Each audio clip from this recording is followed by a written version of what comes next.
warahmatullahi wabarakatuh. Halo semua, di sini saya akan mempresentasikan mengenai analisis kinerja keuangan UMKM pada usaha manufaktur skala mikro, riset terapan dari riset. Sebelum dimulai, saya akan menjelaskan mengenai awal mula UMKM dari riset terbangun. UMKM dari riset didirikan pada Februari 2023 oleh Ibu Windari Pulpista yang berawal dari hobi memasak dan baking, khususnya pembuatan mochi. Usaha skala mikro ini dikelola secara mandiri tanpa karyawan dan memproduksi dessert secara fresh setiap hari menggunakan bahan berkualitas. Proses operasionalnya meliputi pembuatan, pengemasan, hingga penjualan langsung kepada konsumen dengan tujuan memberikan kepuasan dan pengalaman menikmati dessert sebagai mood booster. Di sini ada periode laporan keuangannya.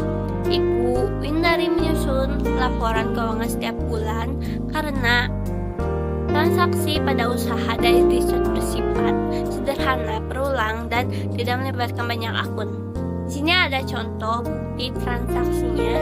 Bukti transaksi yang dipakai sangat simpel karena dari dessert merupakan UMKM yang kecil, sehingga sang pemilik tidak terlalu membutuhkan bukti yang sangat rinci seperti salah satunya faktur. Di sini ada identifikasi transaksi untuk jurnal umum, yaitu meliputi utama penjualan tunai, pembelian bahan baku, pembayaran listrik setiap bulan, pengambilan pribadi karena ini oleh pemiliknya hanya sendiri, lalu serta penyesuaian persediaan dan penyusutan di akhir periode. Penyesuaian dilakukan terhadap persediaan bahan baku barang jadi karena menggunakan metode periodik. Selain itu, dilakukan penyusutan peralatan dengan metode garis lurus. Laporan yang disusun dari laporan biaya produksi, beban pokok penjualan, laporan laba rugi, laporan perubahan ekuitas, serta laporan posisi keuangan sesuai SAKM MKM. Lalu di sini ada kertas kerja dari buku besar yang totalnya ada 3.140.000.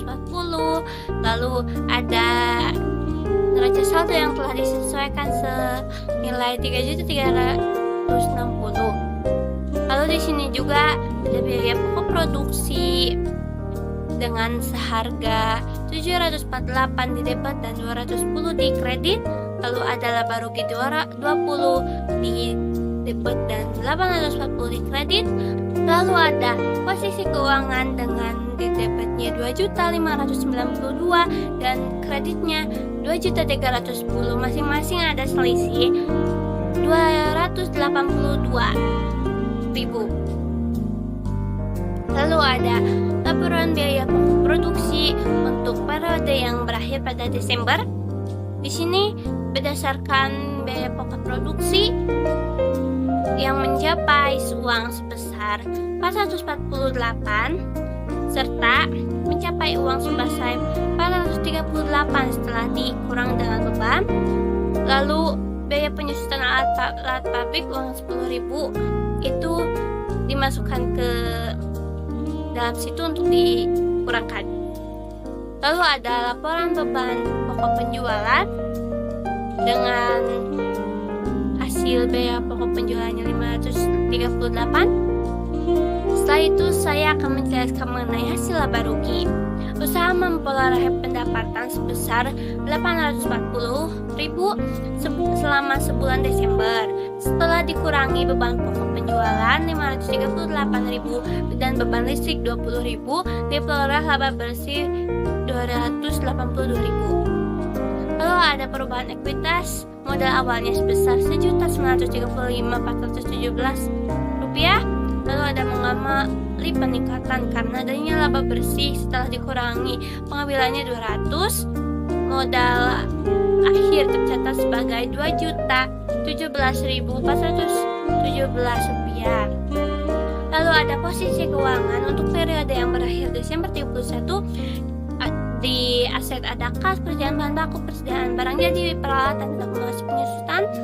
Semuanya dikurangi dengan akumulasi penyusutan dengan seharga 2 juta. Totalnya aset ada 2.700.417. Lalu ada di total ekuitas dan liabilitas seharga Rp2.417.417 dan di sini tidak ada liabilitas karena pemilik tidak membuat hutang. Sekian dari saya.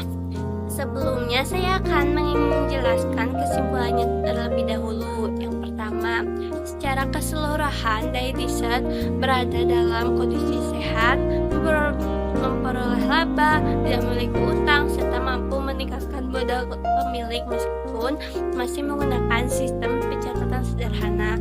Lalu ada permasalahannya, yaitu terletak pada pencatatan manual, bukti transaksi yang belum standar, serta pengambilan pribadi yang cukup besar sehingga berpotensi menghambat pengembangan usaha.